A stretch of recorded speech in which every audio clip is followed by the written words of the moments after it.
50 kilo weight உள்ள ஒரு மூட்டை. அந்த காலத்துல அதை அப்படியே அலட்சியமா அப்படி தூக்கி தோல்ல தூக்குவாங்க.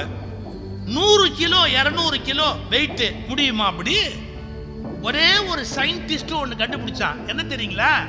சின்னதா ஒரு சக்கரத்தை கண்டுபிடிச்சான். அந்த சக்கரத்தை அந்த இரும்புக்கு கீழே நீங்க பொருத்திட்டீங்கன்னா அப்படியே நூலை பிடிச்சி இழுத்துட்டு போனா கூட அந்த 1 டன் வெயிட் அப்படியே உங்க கூட வரும். நல்ல கவனிங்க, 1 டன் வெயிட் நகர்த்த முடியாது அப்படிங்கிறது சுமை. அதை 100 கிராம் சக்கரத்தை வச்சு நகர்த்திடலான்னு கண்டுபிடிச்சது, அதை சுகமா ஆக்குனது மனிதனுடைய அறிவு. இவ்வளவு கஷ்டத்தை எவ்வளவு எளிமையா மாத்தலாம் அப்படின்னு யோசிக்கிறான். அப்ப மனித வாழ்க்கையினுடைய நோக்கம் என்ன நினைக்கிறீங்க? மனித வாழ்வினுடைய நோக்கமே எப்படின்னு கேட்டா, என்னுடைய சுமைகளை சுகமாக்குவது போல் உலகத்தில் இருக்கிற எல்லாருடைய சுமைகளையும் சுகமாக ஆக்குவதுதான்